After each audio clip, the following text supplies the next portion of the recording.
Mirë, shikues nderuar, jemi rikthyer sërish në TikTok, ku do ndalemi ditën e sotme tek zhvillimet më të rëndësishme. Do ta nisim me gjeopolitikën, ku Komisioni Evropian së shpejti do të propozojë një paketë të konsiderueshme investimesh për Groenlandën, territorin gjysmë autonom të Danimarkës, tha shefja e Komisionit Evropian Ursula von der Leyen në një konferencë për shtyp këtë të premte. Ne do ta nisim ditën e sotme me Blerin Vakën, i cili do ta flasë për këto zhvillime të tjera. Bler, të përshëndes. Përshëndetje, Grisela. Bler, do nisim me Komisionin Evropian, ashtu si e thash, pra që pritet të propozojë një paketë të madhe investimesh për Groenlandën në një moment kur rajoni po fiton rëndësinë strategjike globale. Si e sheh Bler, apo e sheh tashmë Bashkimi Evropian Groenlandën si një partner ekonomik apo si një pikë kyçe të gjeopolitikës? Groenlanda në këtë moment historik është një vazhdimësi e retorikës së Donald Trumpit që në përgjithësi që nga mandati i parë, por edhe tani deklaratat i ka shumë më të forta se sa pretendimet. Këtë e bën për të ushtruar një farë presioni ndaj Bashkimit Evropian, siç e ka shprehur edhe vetë edhe në mandatin e parë, por edhe tani që ka kërkuar nga Bashkimi Evropian edhe Europën përgjithësi që edhe antarët Europian në NATO që të investojnë më shumë në NATO edhe në sigurinë globale, që të marrin në rolin e tyre që ju takon. Edhe në këtë rast, unë mendoj, pavarësisht se nuk është shprehur shumë diplomacia në këtë lloj mënyre, por mendoj se Groenlandën e ka përdorur si një deklaratë maksimaliste, ashtu siç edhe Kanada dikur në fushatën për president të mandatit dytë, i ka përdorur si të ushtrojë një farë presioni të tillë që aleatët e Amerikës të japin më shumë nga vetja dhe të fuqizojnë më shumë sigurinë globale, duke pasur parasysh rritjen e ndikimit kinez ose aziatik në përgjithësi, kërkon që Bashkimin Evropian e Europën të ketë aleat të qëndrueshëm. Edhe normalisht Shtetet e Bashkuara të Amerikës kërkojnë edhe synojnë që të jenë gjeopolitikisht më të fortat. Edhe ndoshta është edhe e drejtë. Bler, nga ana tjetër, i sheh këto investime pras një përgjigje të drejtë për drejtë ndaj interesit në rritje të Shteteve të Bashkuara të Amerikës, Rusisë dhe Kinës për Arktikun?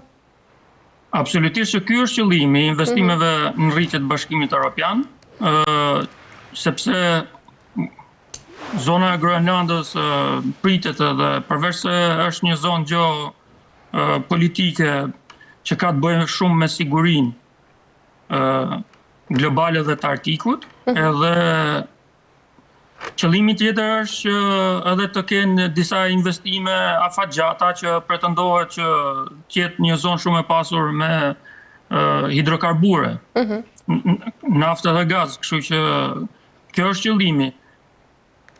Pastaj është edhe problematika që vetë vendasit janë në një përpjekje ndoshta të heshtur që të shkojnë drejt një pavarësie të plotë nga Danimarka dhe Europa. Por këtë nuk mund ta realizojnë me ato burimet që kanë, i duhet një mbështetje e fortë. Deklaratat e Trumpit për blerjen e Groenlandës janë ashtu siç ishin edhe deklaratat të blerjes së Gazas, për shembull. Këto janë deklarata bombastike që duan të vënë nën presion ata që janë përgjegjës për ato territore ose ata që duan të futen përgjegjës në ato territore. Në qoftë se populli i Groenlandës, për shembull, do i përgjigjej pozitivisht Donald Trumpit, atëherë është hap shumë i afërt pavarësisht se analistët nuk e shohin si një diçka të afërt, po për mua nuk është as shumë e largët. Është vetëm çështje forcash. E qartë. Bler, nga ana tjetër mendon se po militarizohet gradualisht Arktiku në petkun e sigurisë, pasi BE-ja paralajmëroi se do të përdorë shpenzimet e mbrojtjes për të forcuar dhe praninë në Arktik?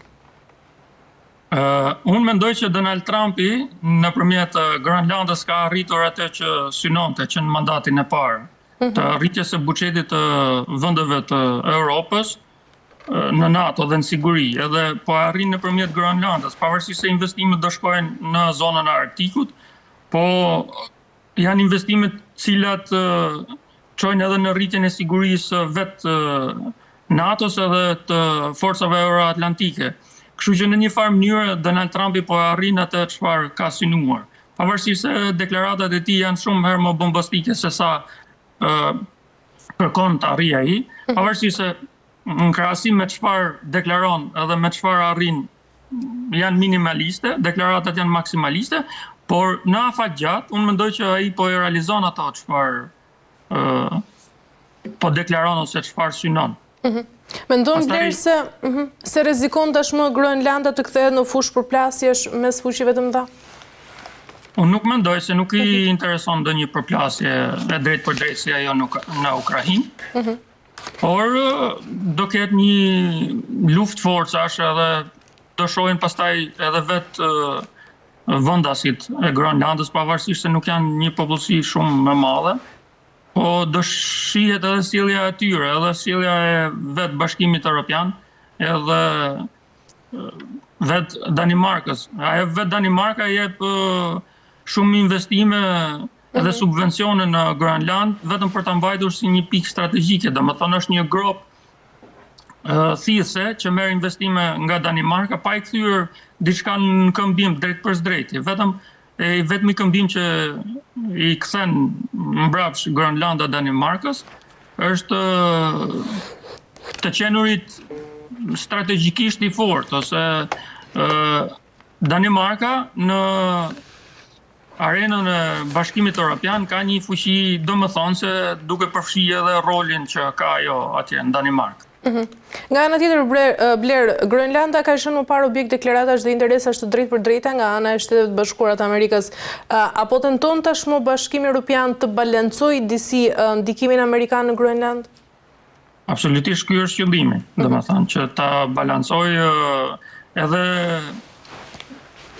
kërkesat ose përpjekjen e Shteteve Bashkuara të Amerikës për të investuar në investime afatgjata energjetike ose të burimeve të ndryshme natyrore, kërkon që këtë bëjë një balancim Bashkimi Evropian dhe të sadopak të largojë atë mundësinë që Shtetet Bashkuara të Amerikës ndoshta mund të arrijnë edhe atë që arritën me Alaskën.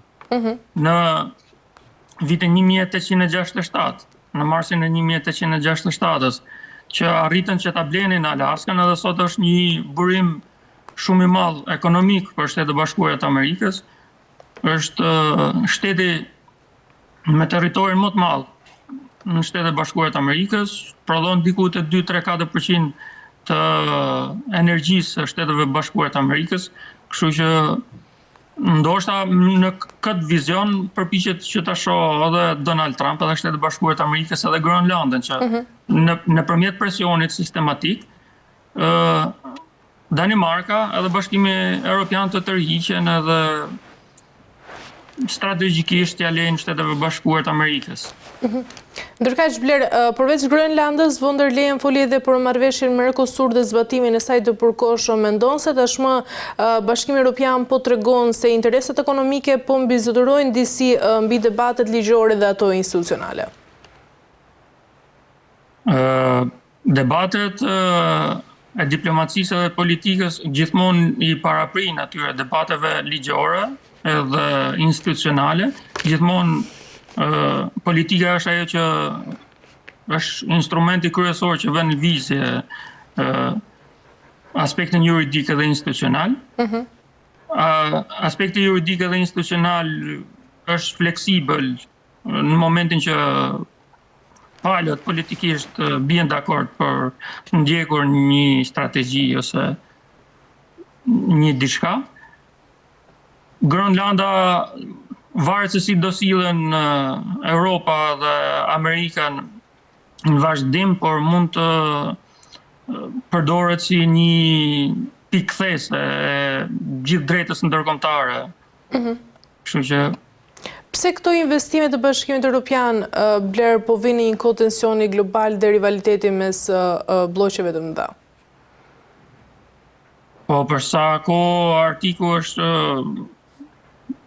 u bën diku më shumë se një dekadë, ndoshta 2 dekada që pretendohet që artikull është shumë i pasur me burime natyrore, e hidrokarbureve, pavarësisht se kostoja e nxjerrjes është shumë më e lartë se sa në këto territore ku nxirret sot, por pretendohet që aty tjetë ardhmja e hidrokarbureve.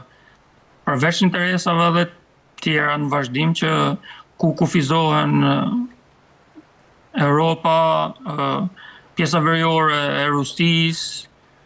Pastaj në një farë mënyrë duan Shtetet Bashkuara të Amerikës ndoshta edhe duan ta rrethojnë aleatin e tyre Kanadan që në vazhdimsi ndoshta të pretendojnë edhe pse mund shihet shumë e largët si zhvillim, por ekziston edhe mundësia që Shtetet Bashkuara të Amerikës në afatgjat kërkojnë të bëjnë një bashkim tjetër, siç është ky bashkim evropian, të bëjnë një bashkim amerikan.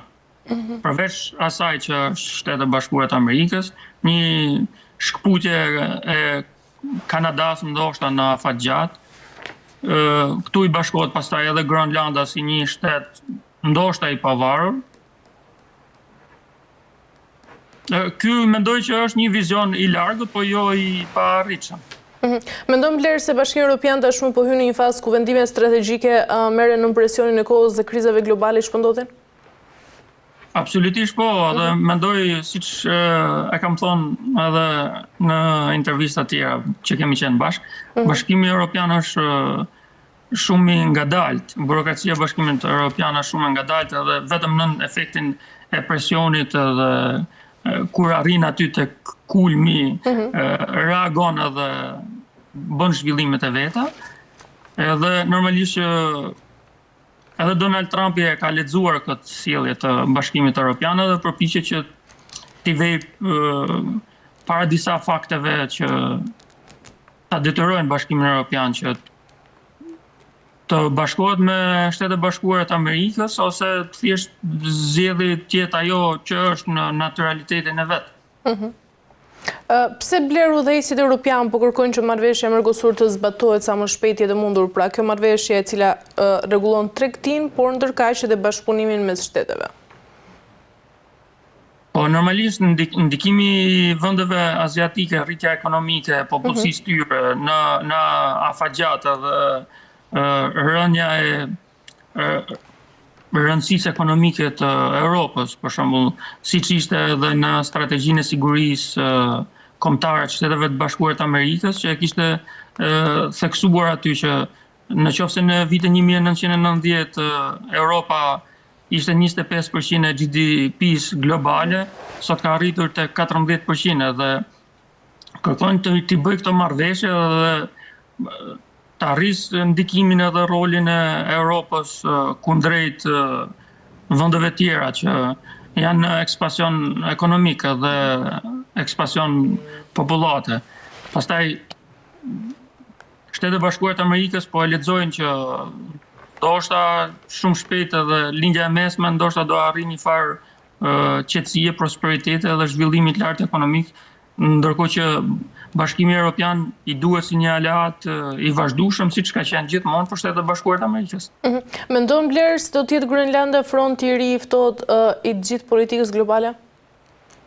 Mendoj që është një fillim i një më thojza konfliktit ftohtë, ashtu siç është vetë Grenlanda, por ngelet për të pa a do të arrijnë palët që të nën efektin e presionit të përbashkët, kryesisht Shteteve Bashkuara të Amerikës, a do të arrijnë një farë marrëveshje ose një farë qëllimi të përbashkët, dhe a do arrijnë të ky vizioni i largët për cilën po flason, që të vazhdojnë të jenë aleat të vazhdueshëm dhe strategjik kundrejt ekspansionit të vendeve tjera. Që kanë të bëjnë me Azinë ose ndoshta edhe me Amerikën e Jugut në vazhdimsi. E qartë. Bler, mirë, për të kaluar tek Rusia dhe Ukraina, presidenti amerikan Donald Trump ka deklaruar se sipas tij ekziston gatishmëria si nga Rusia ashtu edhe nga vetë Ukraina për të arritur një marrëveshje paqeje. E sheh këtë si një vlerësim realist apo nga ana tjetër thjesht një deklaratë politike? Unë e shoh si një vazhdimsi i deklaratave politike kryesisht, po nëpërmjet vazhdimësisë së deklaratave politike mund të arrihet edhe diçka realiste në vazhdim, sepse po ta kujtojmë që Donald Trumpi gjatë fushatës tha që brenda 3 ditësh unë jap fund luftës në Ukrainë dhe nuk ndodhi ashtu. Ai po bën 1 vit edhe nuk ka realizuar ndoshta diçka shumë domethënëse në këtë konflikt. Pastaj besoj se situata në Ukrainë është shumë kritike, sepse Rusia e ka bërë shumë qartë që nuk heq dorë nga Krimea dhe nga Donbaski dhe territorit korridorit që çojnë Rusin te Krimea, ka kërkuar ose një autonomi të plotë të kësaj zone, që është korridor drejt Krimes për Rusin, ose nën protektoratin mbrojtjen e Rusisë. Duke marrë parasysh që kjo është vija kuqe e Rusisë, ndërkohë që diplomacia europiane dhe Ukrainës përpiqet që ta jap veten sikur një palë që nuk do të bëjë lëshime, normalisht që duket e vështirë situata, po jemi pak a shumë aty ku kemi qenë edhe në dhjetor të vitit kaluar. Ka pasur zgjerime territore nga ana e forcave ruse brenda Ukrainës, që është një tregues që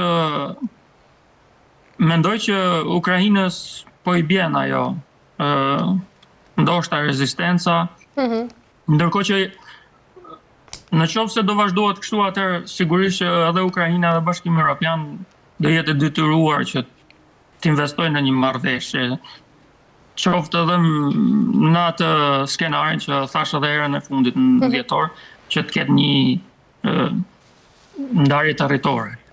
E qartë, Bler, nga ana tjetër, Donald Trump ka pohuar se presidenti rus Vladimir Putin është interesuar për një marrëveshje për t'i dhënë fund kësaj lufte dhe sipas Trump, nga ana tjetër dhe presidenti i Ukrainës Volodymyr Zelensky ndan të njëjtën dëshirë pra për një marrëveshje paqësore mes të dyja vendeve. E para, a mund t'i besohet vullneti të presidentit Putin për paqen në këtë fazë të konfliktit dhe nga ana tjetër, a ka Ukraina realisht hapësirën për kompromise pa cënuar dhe interesat e saj themelore? Diku në 23 dhjetor të vitit kaluar, Zelensky pati bërë një deklarat ku shprehej që është në një draft marrëveshje mes palësh, që edhe ky është një sinjal për zgjidhje, por siç duket akoma nuk kanë gjetur një farë konsensusi përfundimtar në lidhje me draft marrëveshjen, po për sa kohë është bërë një draft marrëveshje dhe deklaruar nga Zelensky, do të thotë që zgjidhja mund të jetë edhe afërt dhe Putinit mund t'i besohet për marrëveshje normalisht, por tek ajo vija kuqe që thash pak më parë, në qoftë se do ketë një kompromis për Krimen edhe për zonat e Lugansk dhe Donetsk, më fal, dhe të qytetit që është në atë zonë, atëherë do ketë një marrëveshje, siç thash edhe zgjerimi i territorëve të pushtuar nga rusët, pavarësisht se jo zgjerime shumë të mëdha dhe në qytete shumë të rëndësishme, por ka pasur një zgjerim që tregon që i ka ra intensiteti Ukrainës dhe forcave që e mbrojnë Ukrainën, kështu që Rusia po tregon që është vendosur në qëllimin e saj. Në fakt, Donald Trump ka qenë shpesh kritik ndaj mënyrës se si Perëndimi e ka menaxhuar konfliktin në Ukrainë dhe çdo marrëveshje paqe do të kërkonte kompromise territoriale ose politike nga njëra palë ose nga pala tjetër. Mendon se Trump është duke përgatitur terrenin për një ndryshim rrënjësor të politikës amerikane ndaj Ukrainës dhe nga ana tjetër është Perëndimi gati të pranojë një paqe që nuk përfundon me fitoren e plotë të Ukrainës? Ndryshim rrënjësor nuk besoj, sepse pak a shumë Shtetet e Bashkuara të Amerikës nuk kanë pasur asnjëherë një vit kuqe në këtë çështje. Kanë qenë gjithmonë për zgjidhje dhe një retorikë diplomatike për zgjidhjen e çështjes, por nuk ka pasur vija të kuqe dhe për sa kohë nuk ka pasur vija të kuqe të Shtetet e Bashkuara të Amerikës, nuk mendoj që mund të themi për një ndryshim rrënjësor. duke marrë parasysh që Donald Trumpi është nga ai që ka arritë që në bëj deklarata politike që për 3 ditë i jap zgjidhje çështjes së Ukrainës edhe sjell paqen, e deri në këtë periudhë që nuk kemi diçka konkrete, realiste, atëherë do të thotë që normalisht që Trump këtë lloj pozicioni do mbaj kundrejt aleatëve, do kërkoj diçka më shumë. Është si puna diçka që nëse ti nuk e arrin të realizosh vet, atëherë do përpiqesh të fajsosh dikë ose të bësh përgjegjës një palë tjetër për moszgjidhje. Më kupton? E qartë. Mirë, Bler, për ta mbyllur pyetja e fundit, ndërkaq që Rusia ka insistuar vazhdimisht në kushtet që Ukraina dhe aleatët e saj sigurisht i ka refuzuar deri më tani për në këto momente që flasim, a janë ndryshuar realisht pozicionet e Moskës, Bler, apo gjithçka mbetet vetëm një retorik? Moska vazhdon të jetë, siç thash, në njëjtën linjë dhe të jetë shumë e qartë në atë çfarë do të realizojë. Ashtu siç bën perëndimet deklaratat e veta politike dhe që të ushtroj presionin e vet, normalisht që edhe Rusia edhe diplomacia ruse përpiqet që maksimalizoj kërkesën edhe po për sa kohë her pas here lën hapësira për të menduar që ka zgjidhje, do të thotë që Moska ka të nevojshme që ta zgjidhë sa më shpejt këtë, sepse i kushton, një luftë e zgjatur i kushton. E qartë. Mirë, Bler, kemi arritur në fund, falenderoj shumë për gjitha informacionet. Ishte kënaqësi. Faleminderit ju, ishte kënaqësi. Faleminderit shumë. Mirë, të nderuar teleshikues, po mbyllim këtu këtë pjesë të parë, më pas në pjesën e dytë ndalemi tek dialogu mes Kosovës dhe Serbisë. Çemi pas pak.